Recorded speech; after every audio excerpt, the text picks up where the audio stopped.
Hi everyone, it's Helen here from Helen Chapman Handmade Crafts, and I've got this really beautiful card for you today using some of the elements from the Ornate Garden Suite.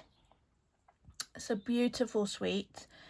It contains 2 bundles, so 2 stamp sets, 2 die sets, designer series paper, and it's specialty paper. It's got the foiled sheets you can see on this sample here, a ribbon combo pack, and these gilded gems. We can make a start with a Whisper White thick card base, and this measures 14.9 by 21 centimeters, and I've scored it at 10.5 along the long edge. We can fold and burnish that. We could definitely burnish it if I hadn't hidden my bone folder underneath all this stuff. Here it is.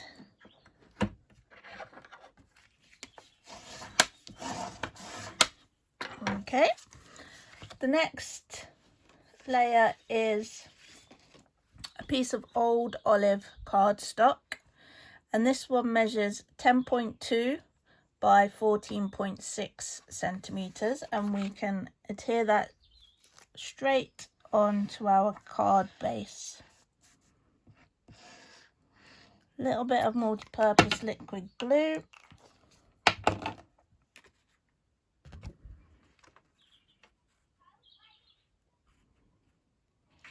Try and line that up. Get it as central as you can.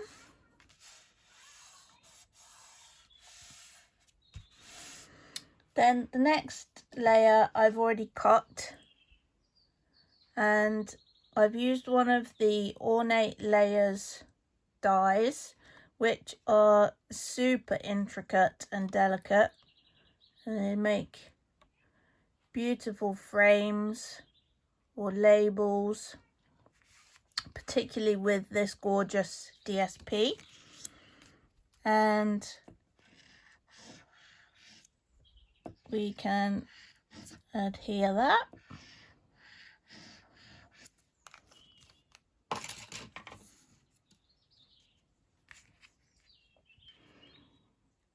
Again, trying to get that as central as we can and level.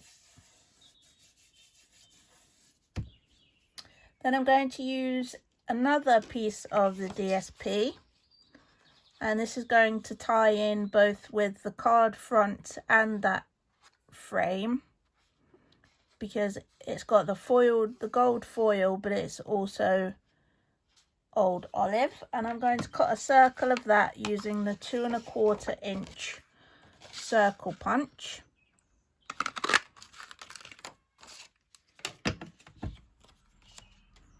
And that is going to go straight on to our card.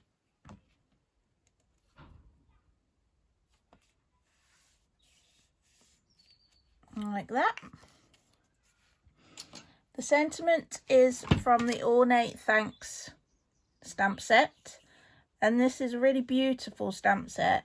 It's got the combination of kind of a block font and then this really nice scripty font, and the way it's made is you can build up different phrases.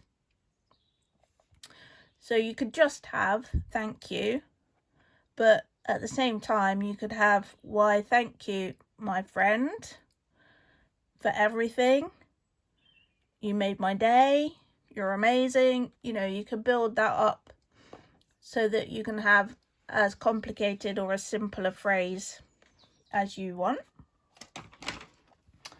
And we're going to use you're amazing and a little scrap of Whisper White. I'm going to stamp it in old olive.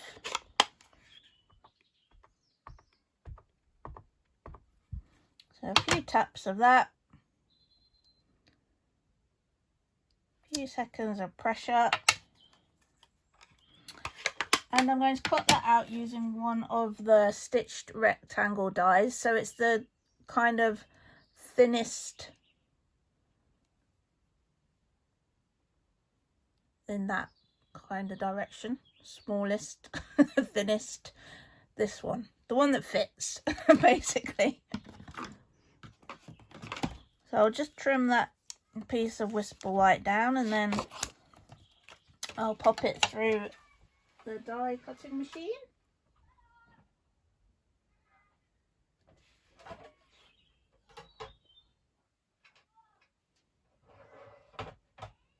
Bear with me while we while away.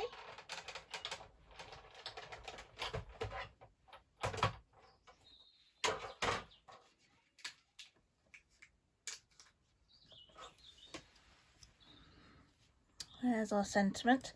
Now I wanted to do a slightly different card to the sample just to show you a different approach, and what I want to do is I'm going to use the same ribbon, but rather than wrapping it round the card front, we're going to stick it straight onto the card front,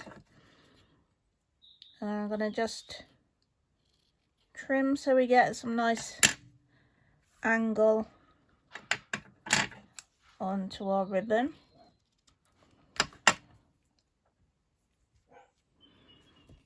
Make sure it's the right length, and then all I'm going to do is put some tear and tape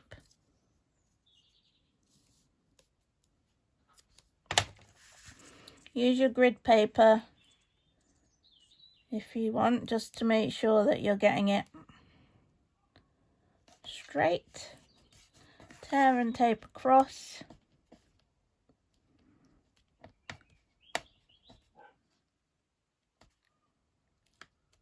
Removing the backing. And there we go, that will hold that in place. And I'm going to use some of the mini Stampin' Dimensionals just to pop the sentiment on. 3 of those across there.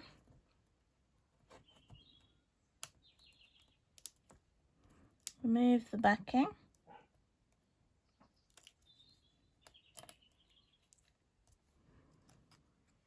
And just place that such that you can see the ribbon from both sides. And then the final touch is a few of the gilded gems. Now these come in 3 different sizes in the pack. And we're going to use the take your pick tool just to grab hold of those so they don't escape. And we'll place those around the card. Oops, that one wants to tip up. Just grab hold of it again and pop it down.